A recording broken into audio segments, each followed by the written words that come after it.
June. A farmer in Vermont walks out at dawn to check his field, and the ground is white. Snow. In the middle of summer. The corn he planted is blackening where it stands. His animals are starving in a green month that froze overnight. And the strangest part? Nobody can tell him why. There's no storm to blame, no enemy. The cause is a mountain he has never heard of on the far side of the world. It slipped 11 months ago, and the sky has been falling toward him ever since. To understand that snow, you have to go back a year and halfway around the planet to a small island in what's now Indonesia, a place called Sumbawa. Rising over it stood a mountain named Tambora. To the people farming rice on its slopes, it was just the mountain, quiet, green, harmless. It had been still for as long as anyone's grandfather could remember. But underneath it, something had been building for centuries. Molten rock pushing up from deep in the earth, packing into a chamber beneath the peak, and with nowhere to escape, the pressure kept climbing. A locked door with an enormous weight leaning harder against it every year. And nobody on the surface felt a thing. Far away on the other side of the world, millions of people were living the way almost everyone lived then, hand to mouth, one harvest at a time. A good summer meant a full barn and a fed family.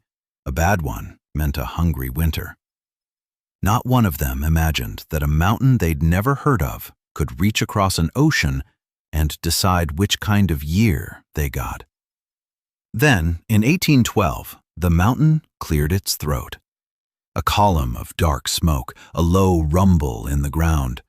The people watched, uneasy, and then went back to their fields because the days kept passing and nothing more came. For 3 years it simmered, and that was the cruelty of it. The warning came so early and so quietly that by the spring of 1815, everyone had stopped listening. The door was straining on its hinges, and they had already turned their backs on it. On the evening of April 10th, 1815, the door gave. Tambora didn't erupt so much as detonate. 3 columns of fire tore straight up into the night, and then the whole top of the mountain came apart. The blast was heard over 1,000 miles away. Soldiers on distant islands thought it was cannon fire and marched out to meet an enemy who wasn't there. For days afterward, the sky over the region went completely black. A darkness so total that people hundreds of miles from the mountain couldn't see their own hands at noon. And when the ash finally thinned and the light came back, the mountain itself was a full mile shorter than it had been that morning. The peak had simply been blown into the sky. Whole villages on the island weren't damaged. They were gone, buried and swept away. But the eruption was only the first death. The ash smothered the crops across the island and fouled the water. The rain that fell came down grey and poisoned, and in the months that followed, famine and disease did what the explosion hadn't. They spread across the region and killed far more than the blast ever could. By the time the dying slowed, somewhere between 70 and 90,000 people were dead. It was, and still is, the deadliest eruption in recorded history. And this is the part almost no one saw coming. Most of those people didn't die in the explosion at all. They died slowly, of hunger, long after the mountain had gone quiet again. Because Tambora still wasn't finished. The explosion had thrown something else high into the sky, not just ash, which falls back down within days, but millions of tons of sulfur, flung so high it punched clean through the weather into the thin, still air miles above the clouds. Up there, no rain washes it away. The sulfur spread into a faint, invisible haze, and over the following months it drifted, slowly, silently, until it had wrapped the entire planet in a veil far too thin to see. And that veil did one simple, terrible thing. It dimmed the sun. And every person standing underneath it had no idea it was there. So the next year, the summer never came.